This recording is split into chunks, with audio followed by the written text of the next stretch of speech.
तर नमस्कार मंडळी, गुड मॉर्निंग, सुप्रभात. मी सुशील बेकरे आपला ट्रॅव्हल बिडू आपले स्वागत करतो ट्रॅव्हल बिडूच्या एका नव्या भागात. तर बरेच महिने झालेत कुठे जायला नाही मिळालं आहे. मुलांची परीक्षा संपली आहे, पण माझा छोटा मुलगा आता 10वीला जाणार आहे, त्यामुळे त्याचे आता एक्स्ट्रा क्लासेस सुरू होतील. मुलं कुठे यायला मागत नाही आहेत. तर मग आम्ही आज ठरवलं की आम्ही दोघंजणं जरा कुठेतरी एका शॉर्ट ट्रिपला जाऊन येऊ. तर मग आमचं असं ठरलं आहे की आज जायचं आपण आई एकविरा देवीचं दर्शन घ्यायला. तर चला तुम्ही पण आमच्याबरोबर आई एकविरा देवीचं दर्शन घ्यायला. तर मित्रांनो, आता बरोबर 7:15 वाजलेत आणि मी आता भांडूपहून निघतो आहे कारल्याला जायला. तर बघूया आता आपल्याला किती वेळ लागतो आहे ते.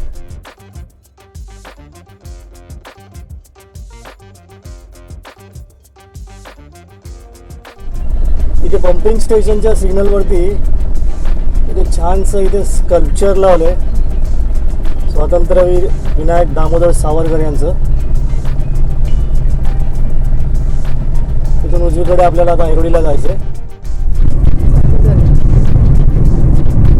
बरोबर 7:26 झाले, पण टोल नाक्याला पोहोचतोय. थोडक्यात माझा सिग्नल चुकला.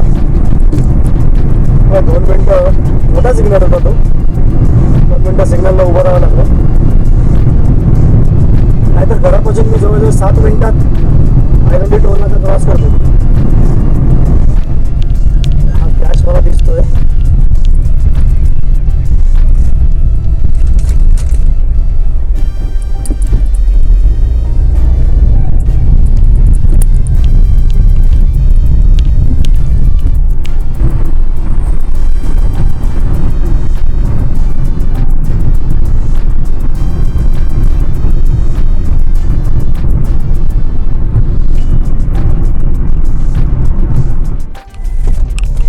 तुर्भ्याजवळ कॉन्क्रीट रोड पूर्ण खोदून ठेवलेला आहे.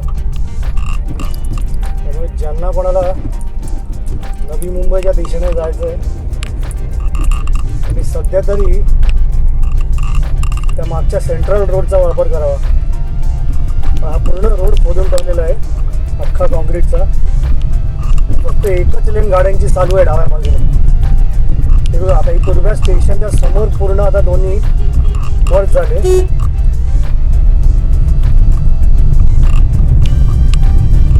आता जरा ट्रॅफिक पूर्ववत झालेलं आहे.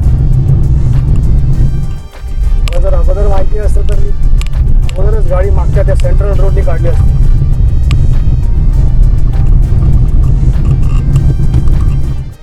सात वाजून 55 झाले आणि आता आपण नेरूळला पोचलो आहे. हे नेरूळला इथे उजवीकडे आतमध्ये एक महानगर गॅसचं गॅस स्टेशन आहे. इथे डिस्पेन्सर पण पुष्कळ आहेत, त्यामुळे जनरली मी इथेच जातो. प्रेशरही चांगलं असतं. आणि आता हे मला माहिती आहे म्हणून मी आता इथे जातोय.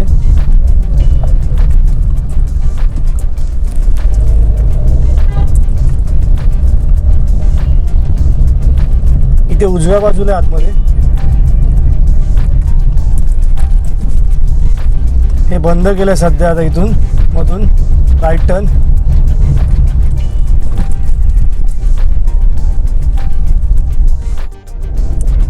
चला, बरोबर 8:06 झाली आहे. आपला गॅस भरून झालेला आहे. आता आपण येऊया पुढच्या प्रवासाला. तर CNG गॅसचे रेट कमी झाले आहेत. मी बऱ्याच दिवसात भरला नव्हता. आता रेट झाले 73.50.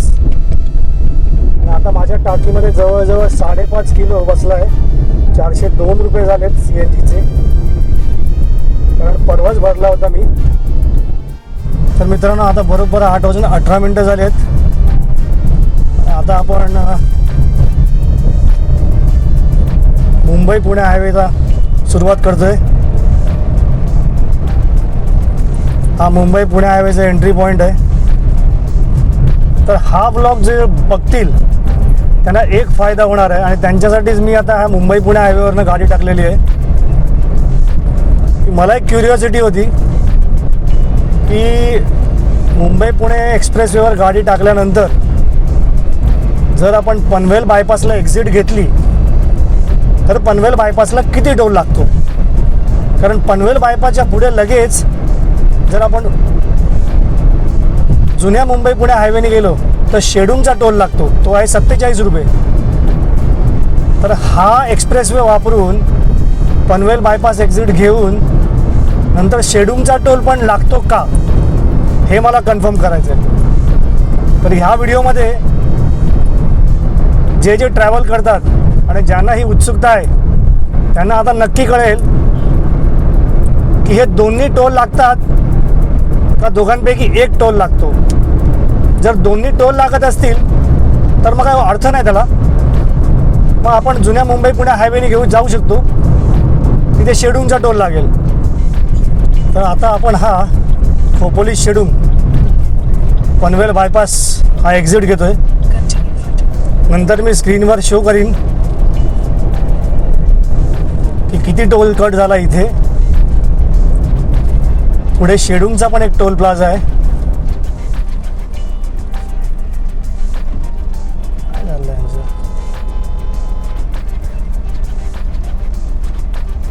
यांचं वाटतं स्कॅनर नाही, हाताने स्कॅन करतात आहेत.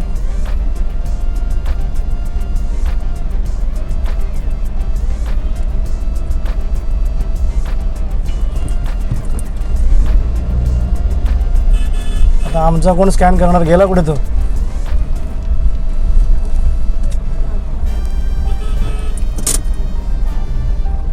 चला स्कॅन करा काका.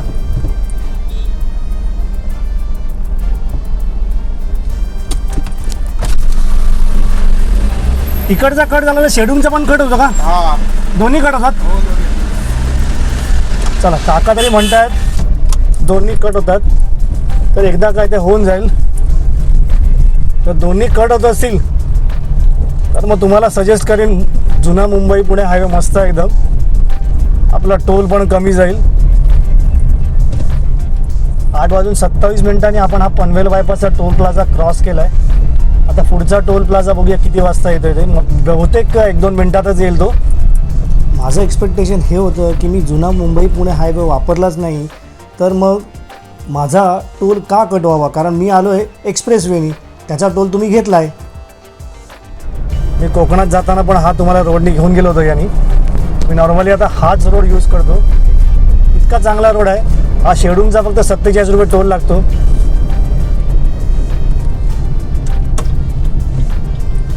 हा बघा आता शेडूंगचा टोल नाका आलेला आहे. तर बरोबर 8:33 झालेत. आपण आता शेडूंगच्या टोल नाक्याला पोचलो आहे. एक लक्षात ठेवा मित्रांनो, शेडूंगला डावी लेन आहे ना, ती कारसाठी आहे, एकदम एक्स्ट्रीम डावी लेन. तर मित्रांनो सांगितल्याप्रमाणे हा आहे नॅशनल हायवे 48, म्हणजेच जुना मुंबई पुणे हायवे. हा रोड इतका मस्त आहे, टायरचा आवाजही येत नाही. हवा कसा डुलतोय बघा, टुईक टुईक टुईक टुईक.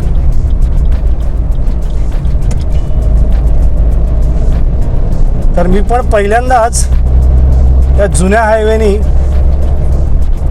म्हणजे खंडाळा लोणावळा चाललो आहे. मी जुन्या हायवेनी कधीच प्रवास नाही केला आहे. हां, आता कोकणात जाताना आपण खालापूरपर्यंत प्रवास केला आहे तितकाच, पण पुण्याच्या दिशेने कधीच जुन्या हायवेचा वापर नाही केला आहे.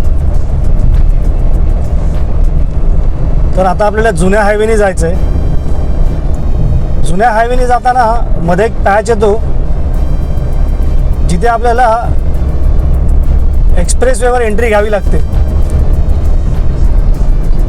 तर तिथेही एक कन्फ्युजन पॉईंट आहे माझा, तो पण मला क्लिअर करायचा आहे.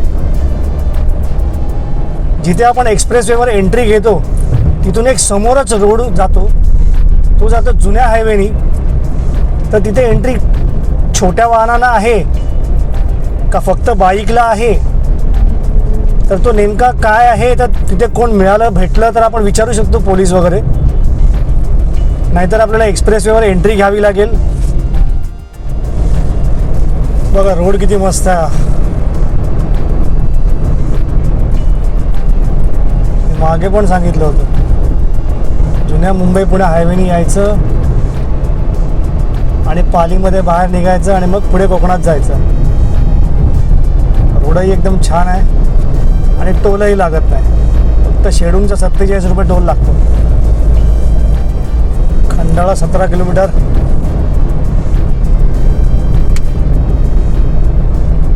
खालापूर आलंय 1 किलोमीटरवर आहे. तेव्हा कोकणात जायला हा इथून राईड घ्यायला लागतो आपल्याला आणि इथून आपण मग पाली मार्गे वाकण फाटा नागोठण्याला बाहेर निघतो. इथे मध्ये मध्ये थोडे पेवर ब्लॉक टाकलेत खड्ड्यात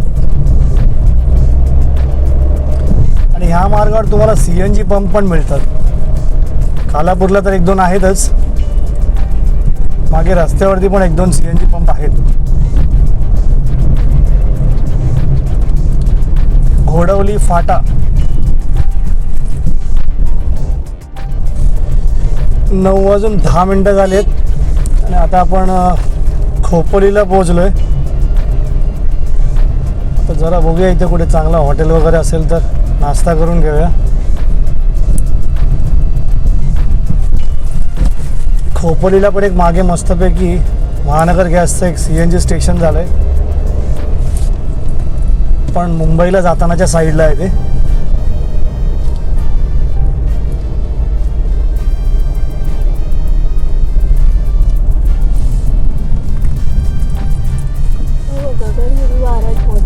हो, हा खोपोलीचा गगनगिरी महाराजांचा मोठा आहे. बरेच श्रद्धाळू येतात इथे. खंडाळा 8, लोणावळा 12. आता घाट सुरू झालेला आहे इथून.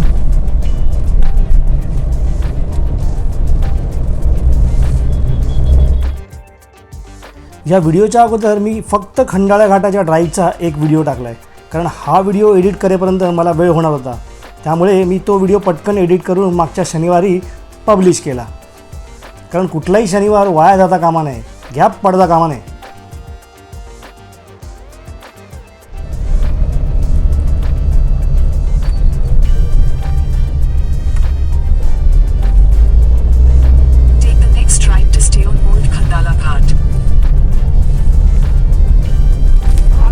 बघा, हाच तो पॉइंट आहे. हा प्रवेश बंद लिहिलाय ना. आता काय नक्की माहिती नाही आहे इथे काय आहे ते. प्लीज ज्या कुणाला या स्पॉटबद्दल माहिती असेल त्यांनी कृपया कमेंट करून व्यवस्थित सांगावं. म्हणजे जे रेग्युलर ट्रॅव्हलर आहेत किंवा बायकर्स आहेत त्यांनी नक्की कमेंट करून सांगावं, कारण इथे मी पाहिलं तेव्हा इथे प्रवेश बंद लिहिलेला आहे आणि आता हे माझ्यासमोर 2 बाईकवाले सरळ गेलेले आहेत. आणि जर आपण उजवीकडे गेलो तर आपल्याला मुंबई एक्सप्रेसवेवर जावे लागते, ज्या पॅचवर बायकर्स ही अलाउड आहेत. पण जर मग आपण इथून जाऊ शकतो तर मग एक्सप्रेसवेवर एंट्री घेण्याची काय गरज आहे, कृपया प्लीज कमेंट करून सांगावं.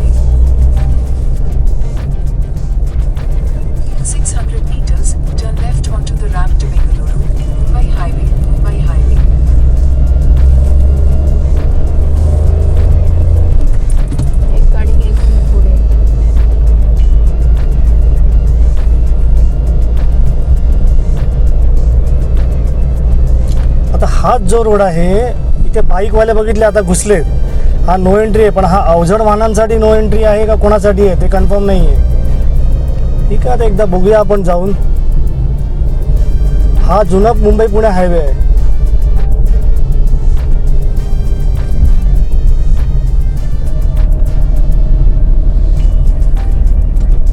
कारण जर आपण आता इथे गेलो असतो एक्सप्रेसवेवरती तर ते नागमोडी वळणावाला टर्न तिथे पूर्ण जाम असतं.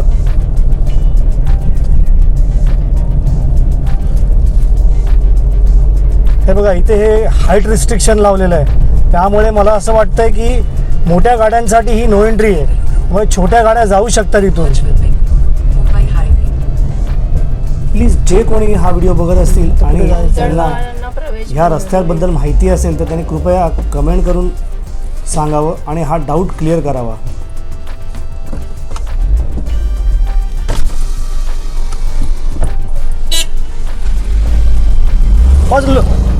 लोणावळा कुठे बॉस? लोणावळा ते बघा, माझ्या पुढे एक 4 व्हीलर पण गेली आणि हा रस्ता अवजड वाहनांसाठी बंद आहे असा बोर्ड लावलेला आहे. वीकेंड, सुट्टीचे दिवस, हॉलिडेज या दिवशी मुंबई पुणे हायवे तर नेहमी जामच असतो. त्यामुळे सुट्टीच्या दिवशी वगैरे मुंबई पुणे हायवेने कधी येऊ नये.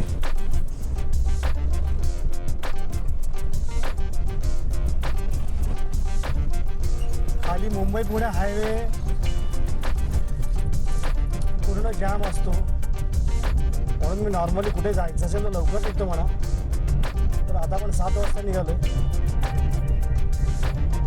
ते इथे सगळे थांबलेले असतात. हा स्पॉट फार भारी आहे एकदम. त्या बाजूला पूर्ण निसर्ग आपल्याला दिसतो.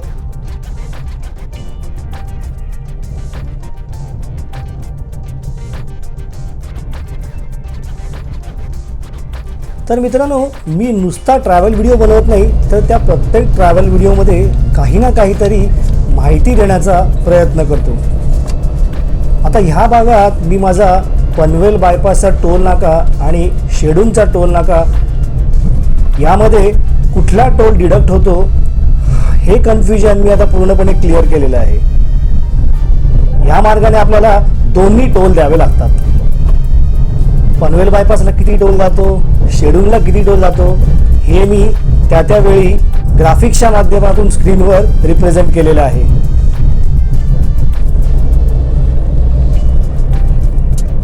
इथे बायकर्स बघा, निसर्ग ठिकाणी मस्त वेगळी इथे थांबलेले आहेत. थांबायचं काय का? हा काय तुम्हाला फोटो काढायचे काढा.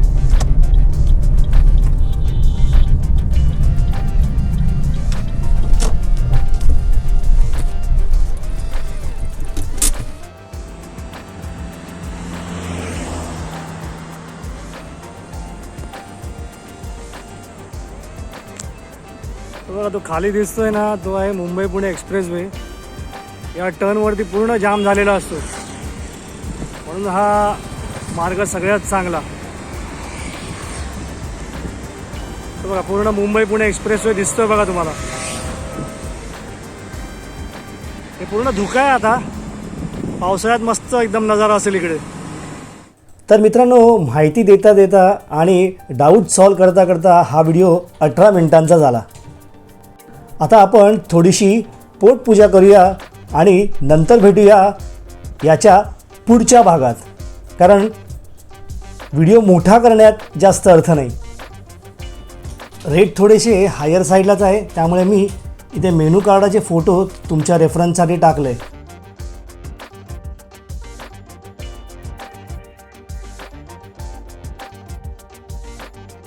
तर मित्रांनो, 10 वाजून 6 मिनटं झाली आहेत. आता हे सत्तूज व्हेज रेस्टॉरंट, इथे आम्ही नाश्ता केला आहे. नाश्ता काय केला ते तुम्ही बघितलंच असेल. तर आता आपण जाऊया डायरेक्ट कारल्याला. तर मित्रांनो, हा भाग आता मी इथेच एंड करतो.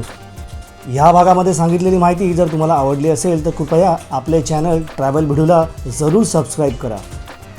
स्वस्थ रहा, मस्त रहा आणि पाहत रहा आपले चॅनल ट्रॅव्हल भिडू.